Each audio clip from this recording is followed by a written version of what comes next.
Hey y'all. I know, I know. Put away the pitchforks, please. It's been too long.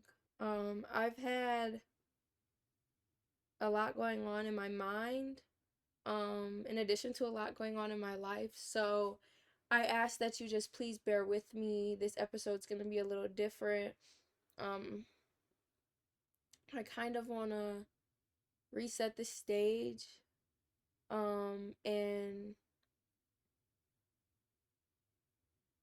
I feel like God is calling me to do what he originally called me to do, and how I've been handling this podcast prior to this is kind of what I thought I should be doing, not fully how God called me to be doing it. So bear with me and my allergies, and I just give me your time this morning. I'm going to ask for forgiveness for the way I've been handling it and my consistency, because I serve a God who shows up no matter what, day in and day out, and is always there.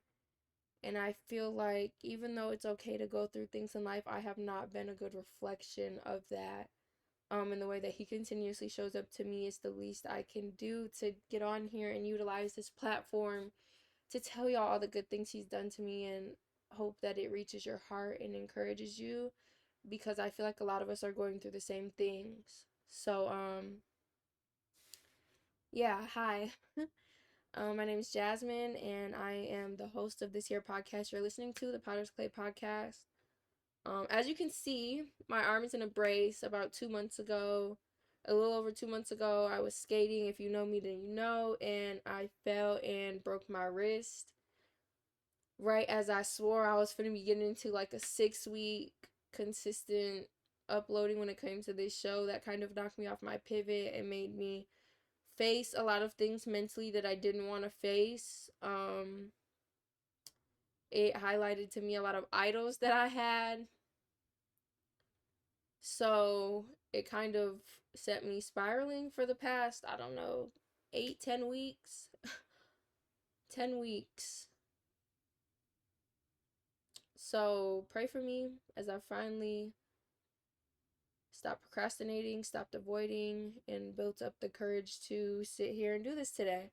Um, I did want to start with just my testimony, because I feel like I never really gave an in-depth testimony, and I feel like that is one of the main reasons that God provided me with this platform.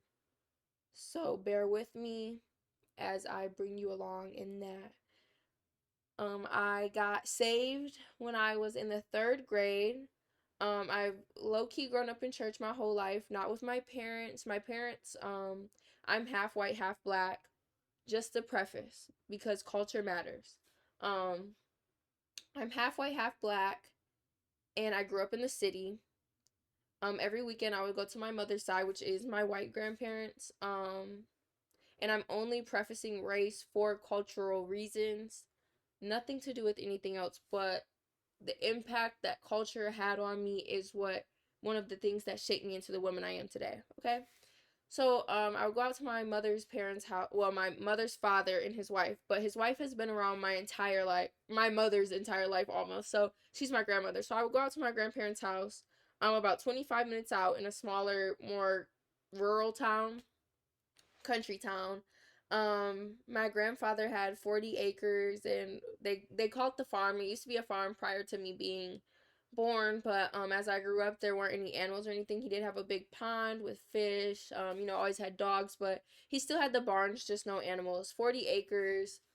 Um Looking back, it was one of the best times of my life, and I'm so grateful for the experience.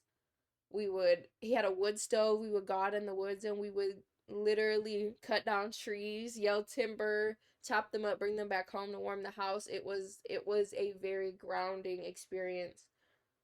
My grandparents got saved, I think, if not right before I was born, in the early years of my life. So they didn't always live that life.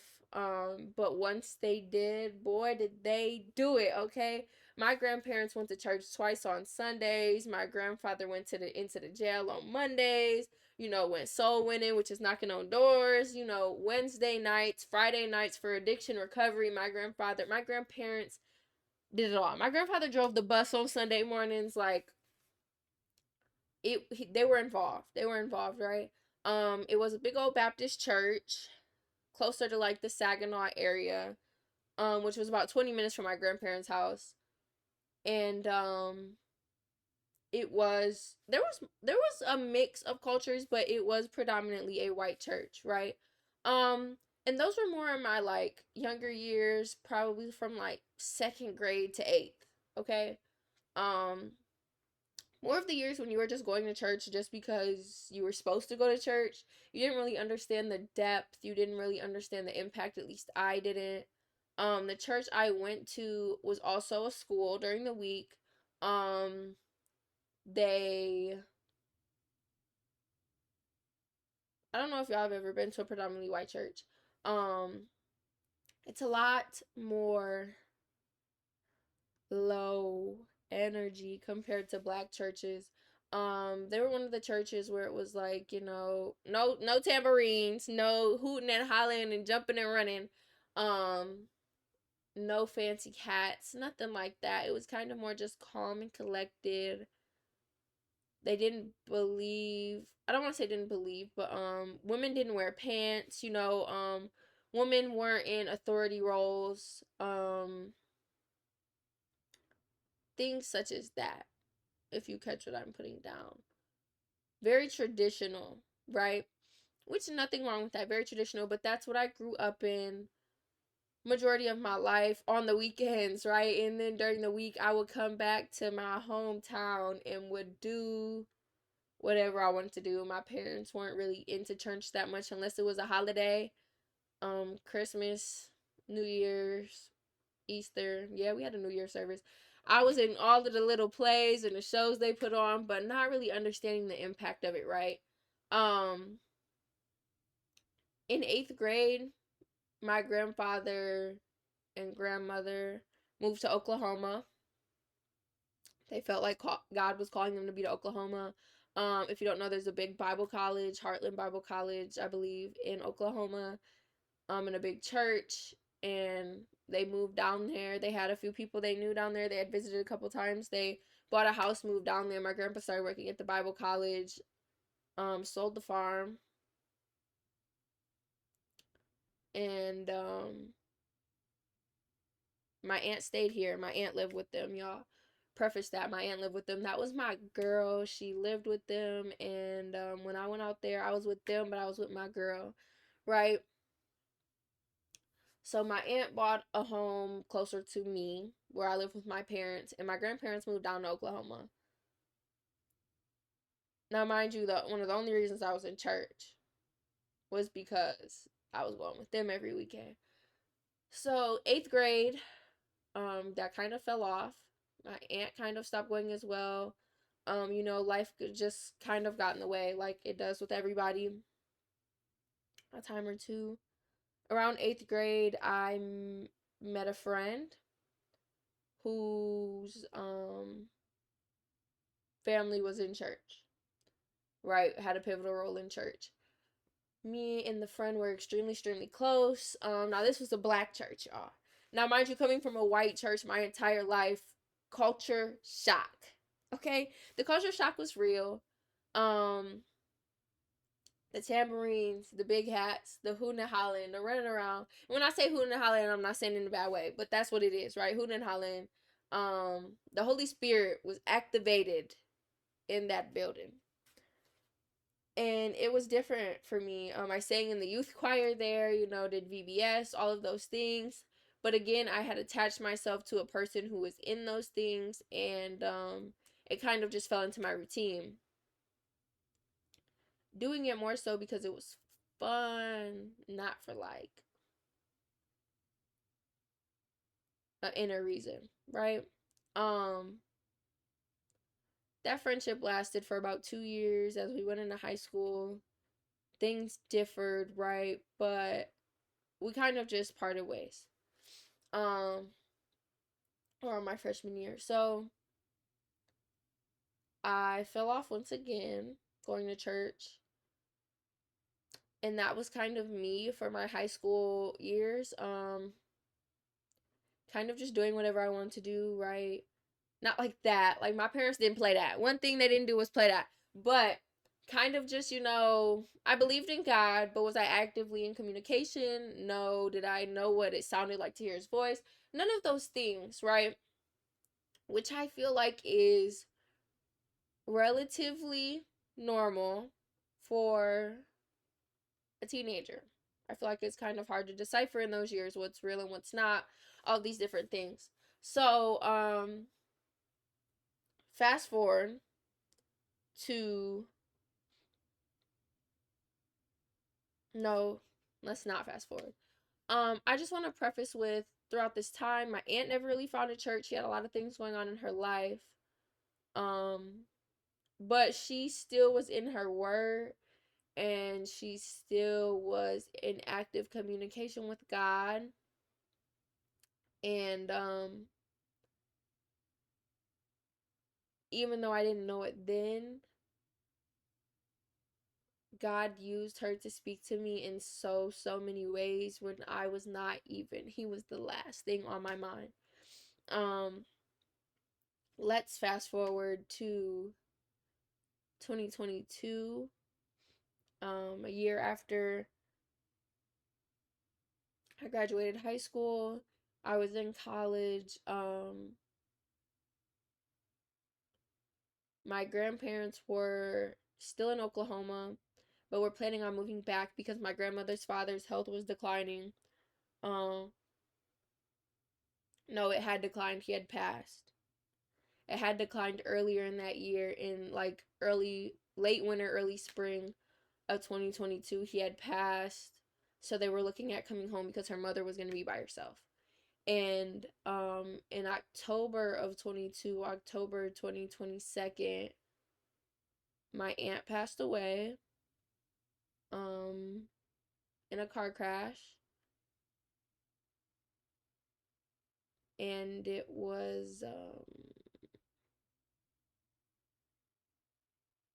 it was a lot for me.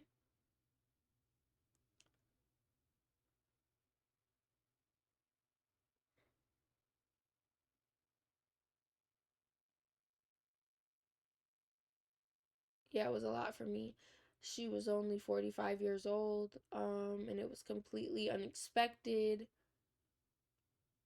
And it was not only was it the first, I was blessed that I made it to 19. Um, was it the first person that was really close to me in my life that had passed, but she was like my she didn't have no kids, y'all. I was her kid. I'm an only child. She was mine and I was hers, right? So it like rocked me to my core. Um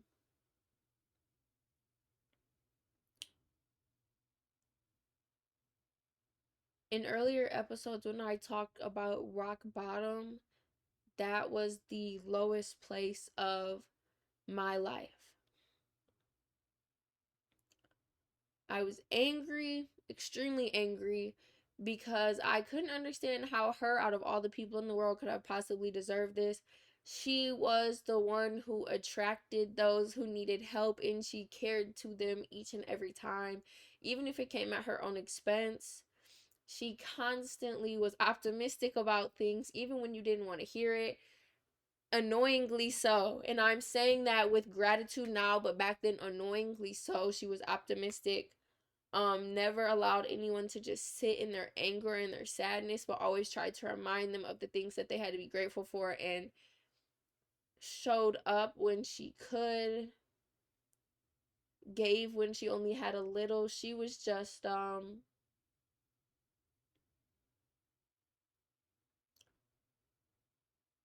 if I was judged, which I know I'm not, the least deserving person, right? And nobody deserves to die, but least deserving.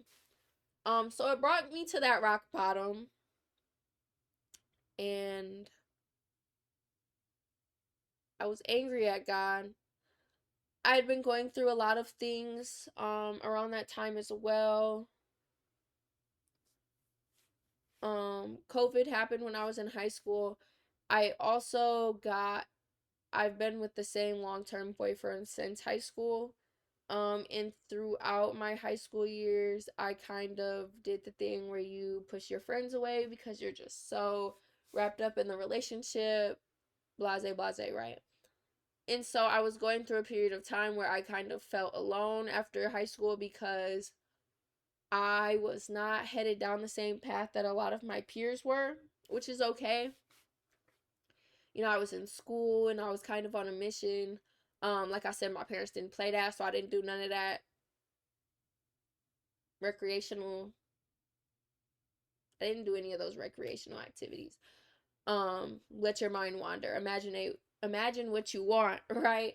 But I kind of felt alone, and my boyfriend moved 3 hours away for school for basketball, so I was kind of struggling already with being alone.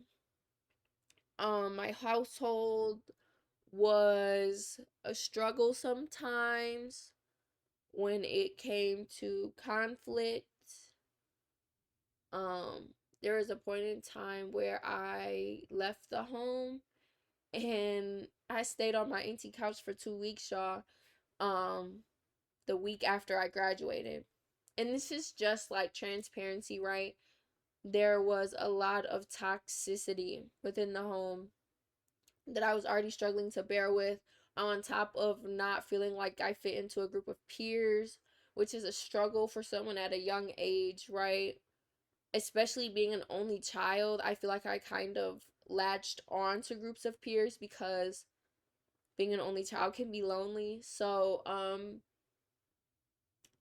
I had a lot going on in my mind. There were a lot of nights where I cried and I prayed for God to just bring along someone like me, someone where I didn't feel pressured to have to fit in, to be in relation with them, to have a genuine connection with them, um, to not feel so alone, someone who just understood. I was angry that God hadn't provided me with a sibling because I felt like everybody else had these siblings they were so close with. I was just battling a lot of mental turmoil at the time and not hearing like God was paying me any attention. And then my aunt passed, and I became extremely angry at God because this was my person that I confided in. This was my one person I had who understood me and who always tried to help me, even though it was annoyingly so. And I know that it feels like I'm probably emphasizing this, but back then I was extra and I was dramatic and I regret it now, but what's done is done, right? So this person had been, at the time when I thought, snatched from my life, and I was furious with God. Um, I went through the stages of grief. What is it? Denial and anger and all those lovely things. And yeah, brought me to my rock bottom, the lowest point of my life ever. I wanted to kind of just give up on things. There was a point in my life where I didn't really care what happened at all. I was kind of just existing. I was in school, but I didn't really care. I said I wanted to drop out. You know, I thought multiple times, like, there's no reason to be here. I questioned the purpose of life because if we're all just here to die, then what's the point? Um, yeah. So God never left me, even throughout the times when I was probably the rudest and meanest person I've ever been to him. He never left me. And hindsight is always 2020, but I had my grandmother. I had my family, but I really now lean on my grandmother. That's my girl, my angel on earth, the sweetest being I've ever met.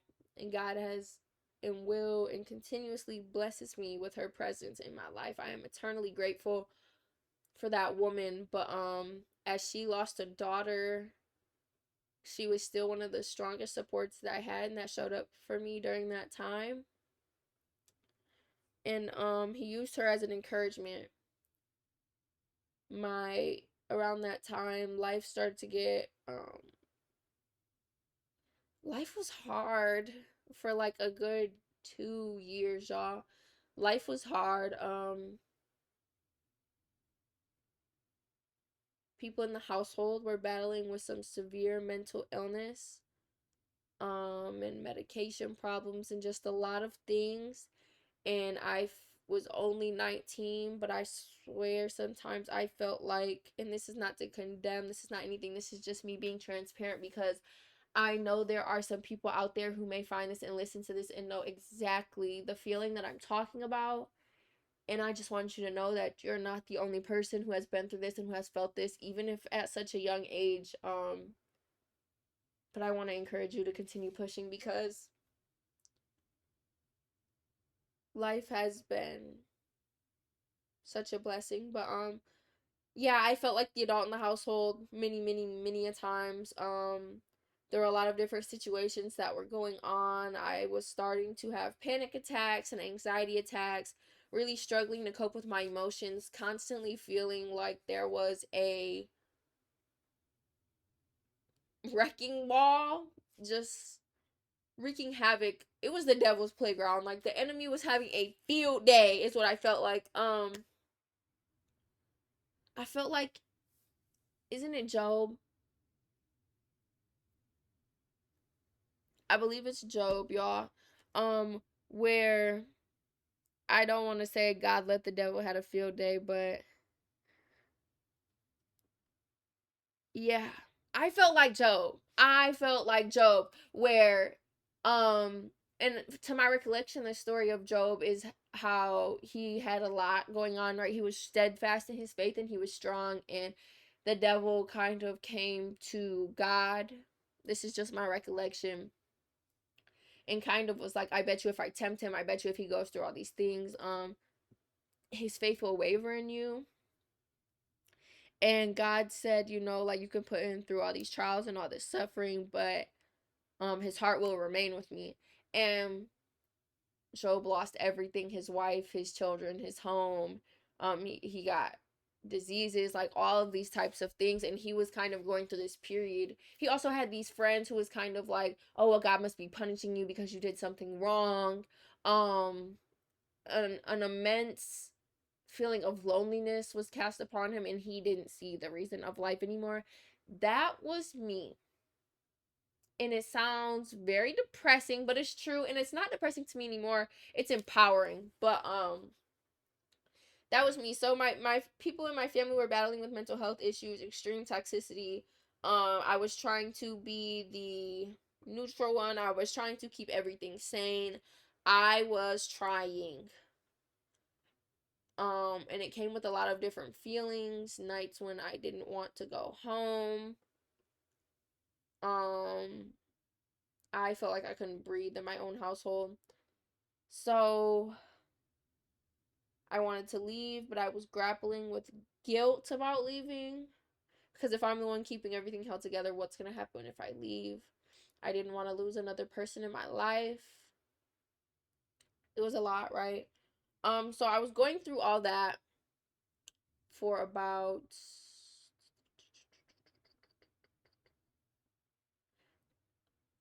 from about October of 22 to about July of 23. I lost another aunt,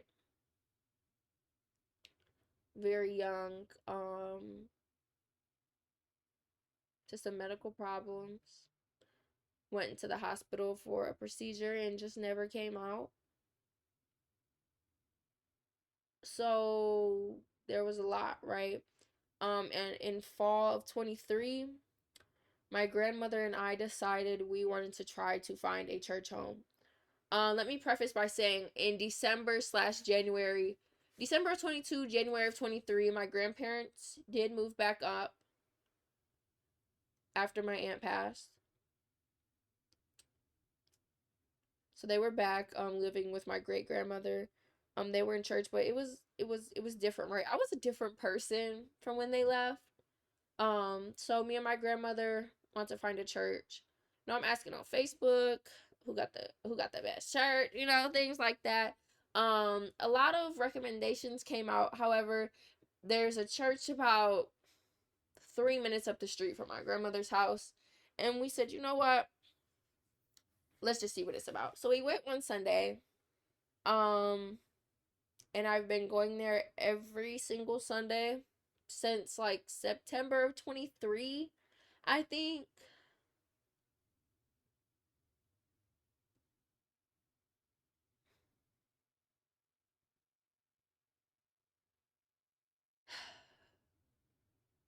The way God works, the way God works. Um, Throughout the time that I was battling with a lot of things, I don't know how, but I was somehow able to see the light at the end of the tunnel. Even when it seemed inescapable, there was a point within those months, really after my second aunt passed, there was a point where it was like I started to refuse to let the devil have his way with me. Um, I no longer wanted to be a victim to my situations. And instead of asking, why is this happening? I started to change my perspective to, this is happening for a reason, but God, what are you trying to teach me through this? And I feel like I can't even pinpoint the moment when it happened, y'all. I can't even pinpoint the moment when it happened, but I feel like God just left the 99 for me. Every time I just wanted to wallow and just sulk, God just constantly chased after me, and he hand plucked me out of that dark place.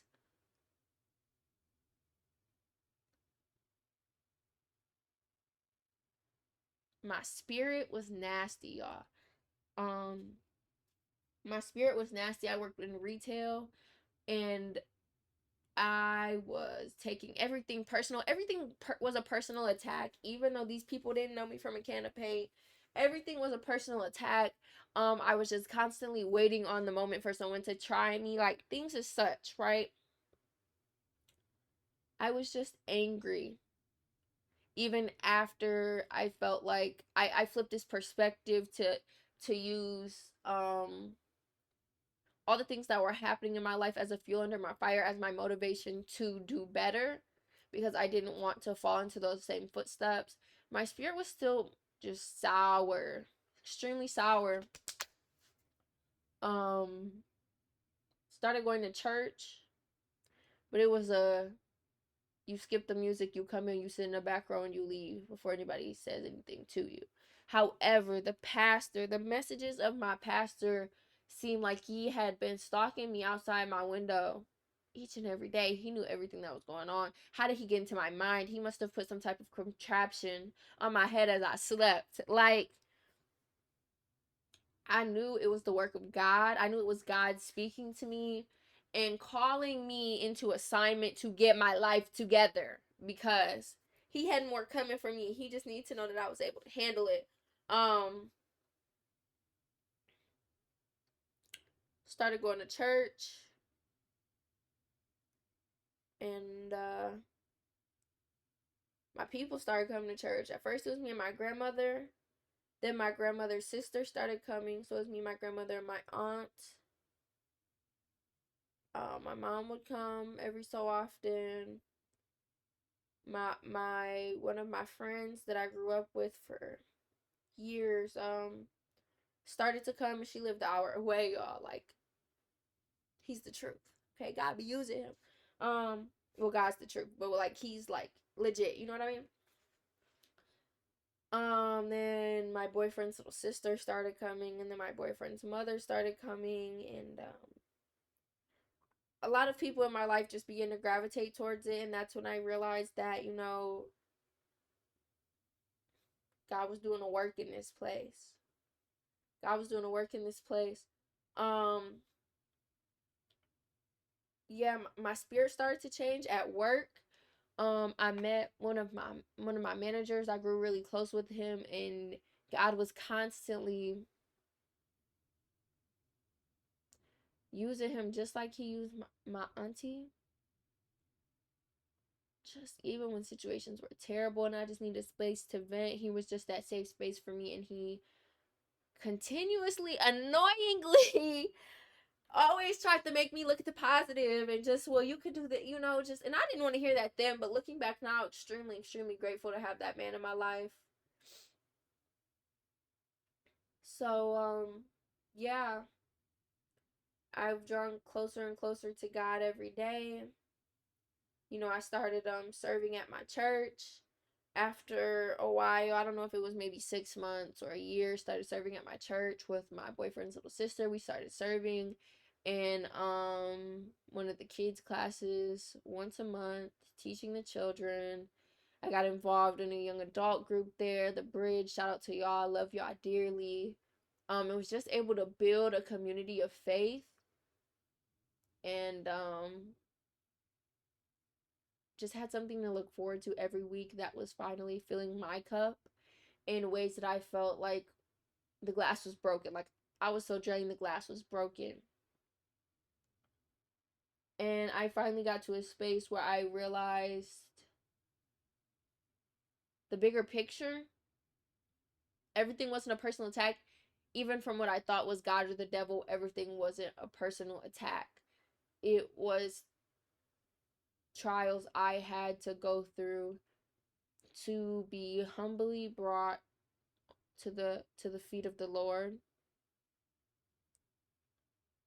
Um so now you may understand why I feel so strongly when I say, you know, I hit rock bottom, but all these different not variations, all these different verses in the book use the rock as an analogy to God, and I feel like my testimony just completely embodies that, because I was brought to the lowest point of my life, and the only thing I had and the only thing that pulled me out of that was God. So that's kind of how I got to where I am today. Um yeah, my life just, I just began to pray that God take the taste out of my mouth for certain things, and he has done that many, many, many times over. Um I used to be a YN, y'all. Like, not really, but like, I used to be a YN, especially when it came to my music taste. Like, and I think it's so weird that I could still like know that stuff word for word. Like, the fact that, you know, it's been years, but yeah, God just removed the taste out of my mouth for a lot of things, and a lot of people probably think I've changed, but I feel like it was necessary to save my life.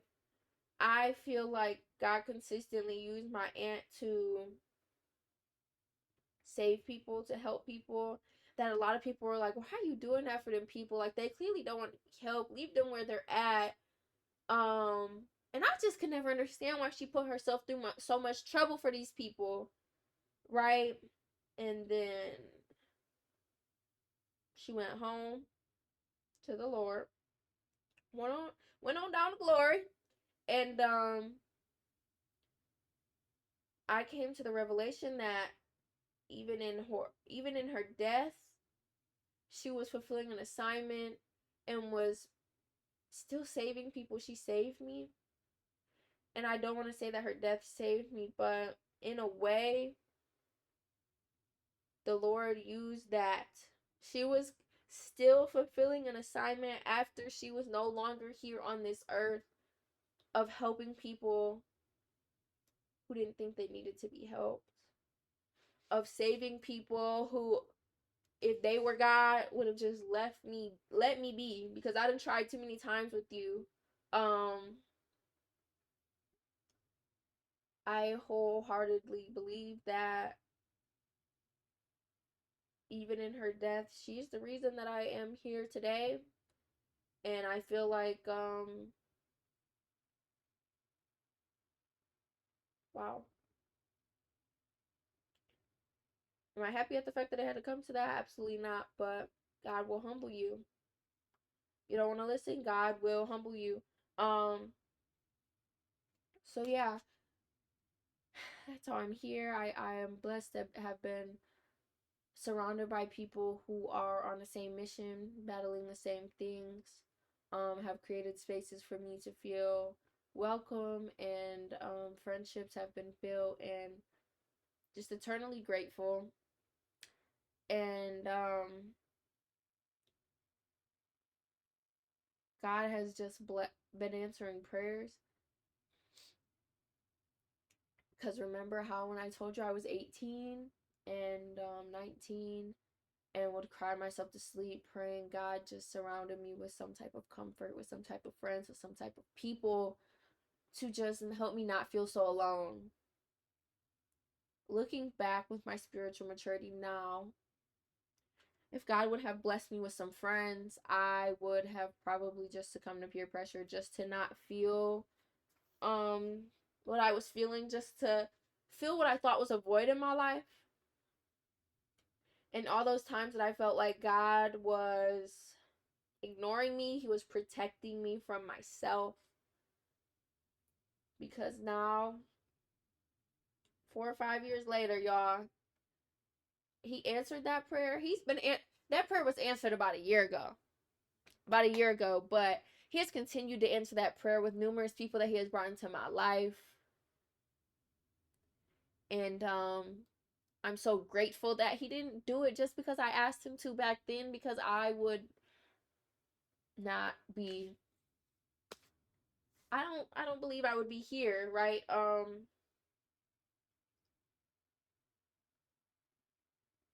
It's just amazing when you're able to reflect on all the good things that God has done for you that you weren't able to fully understand in the moment. It's just amazing to be able to see all the ways God was working when you didn't even realize it.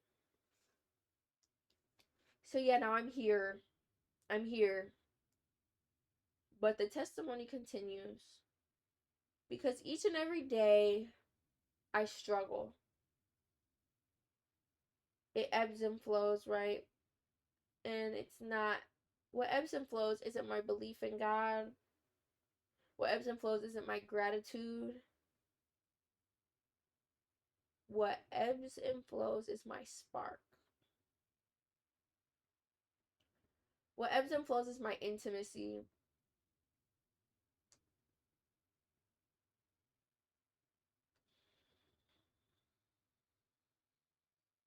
So I wanted to reset the stage because I felt like what I was doing with the episodes prior was what I felt like it should look like, right? But not what I felt like God was calling me to be in my authentic self.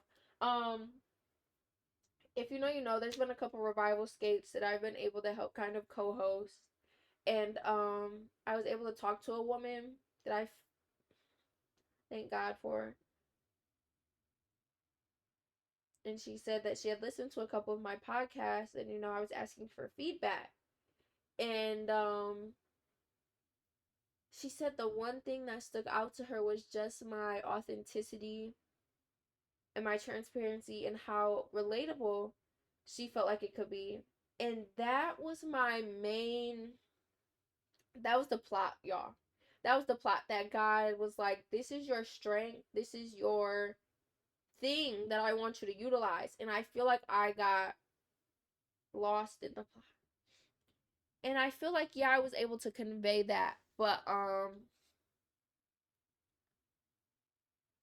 feel like I was coming on here and I was kind of preaching to y'all, which isn't a bad thing. A good Bible study is good, but I don't feel like that's the full gift that God called me to put on display.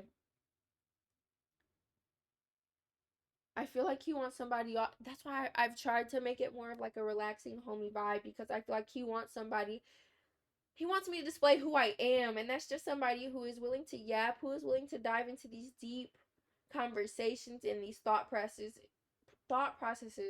and just reflect on them and work through them together with people.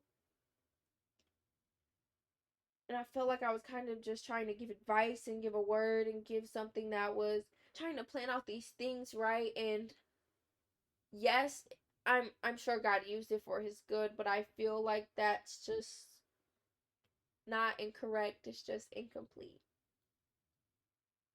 Um so I want to kind of redirect. I kind of want to dive into more topics that people are going through on a daily basis, the spiritual warfare that I've been experiencing, because when I tell y'all the battle on my mind lately, hence why y'all have not seen me for 10 weeks, which is unacceptable. I know, because God shows up. God shows up. But I want to dive into that. And I feel like God will not only use it to help me, but to help everyone else. So I don't know about focusing on specific passages. I don't know about diving into and dissecting verses. I don't know about that anymore. I know that I have a voice. And God has been calling me into a season of being extremely unapologetic, extremely authentic.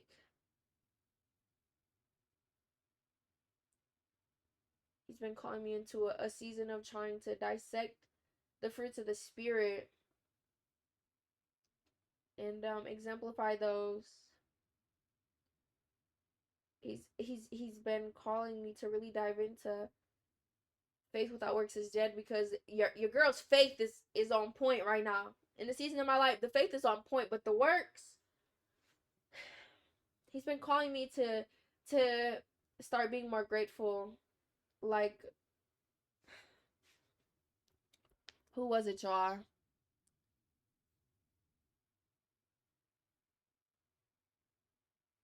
Forgive me. Paul. It was Peter or Paul, he's been calling me to be more grateful for the thorn that's been lodged in my side.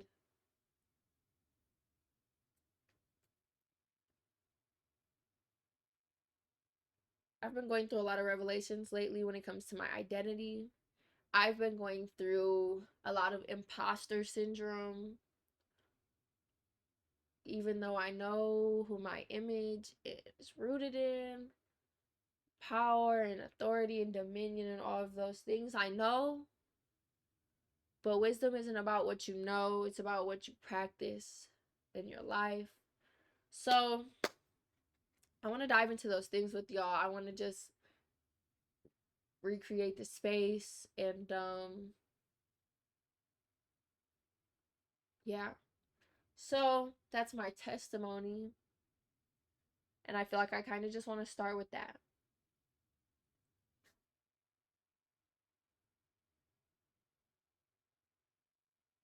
For those that are still listening, thanks. And I pray that God was able to use it in a way to draw you closer to Him. I pray for me. Pray for me as I pray for y'all.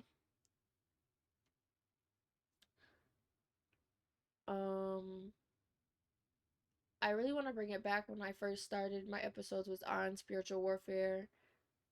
And I kind of want to bring it back to that as I'm going through those battles currently. So, yeah, I think I've yapped your guys' ear off enough about me. Sorry for all the ums. I'll get better as time goes on. Maybe I'll start doing those challenges where, like, you have to say words without filler words to try to enhance my speech. Anywho, y'all, it was great yapping to y'all. I feel like I had to get that off my chest. God has been calling me to get on here and do this for weeks. And that avoidant tendency and avoidant nature has been yanking your girl each and every way. But delayed obedience is still disobedience, but we're here. And we're starting. And one thing that has always stuck with me, y'all, let me just leave y'all with this little seed, this little bar of gold. My friend told me one day when I was struggling with motivation that It can either be one day or day one. You can either keep putting it off and saying one day, oh, one day I'll do this, one day I'll do that, or today can be day one. And God has also this year been doing a lot of refining my perspective to find the beautiful things in life, because the seeds my aunt planted in me all those years ago have been springing forth. And I find the beauty in day one, right? A lot of people view day one as intimidating because you have to keep showing up. And if you miss a day, then, it's all ruined and all these different things. The beauty of day one is that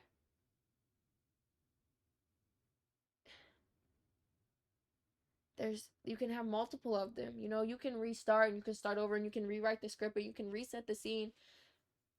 Day one is not always called into being day 100. And day one is a step in the right direction. If you make it to day two, then continue to push on. But if you make it to day one and you fall off, as long as you continue to choose day one over one day, the seeds will be planted. And I pray that God just continues to give you guys the motivation to nurture them so you have a harvest to reap when the time comes. Anywho, it has been great to yap with y'all. As I said before, I appreciate y'all and I love y'all. Do y'all like my sign? She's so cute, isn't she? Y'all like my hat? Okay. Sorry for the people that can't see. Y'all gonna have to tap in on YouTube at the Potter's Clay Podcast. But yeah, y'all. Let's rebrand. Let's rebrand if that's okay with y'all. It's gonna have to be because I didn't hear any no's. Yeah, so anywho, y'all. Thank y'all for tapping in. Love y'all, and I will see y'all on the next episode of the Potter's Clay Podcast. Bye.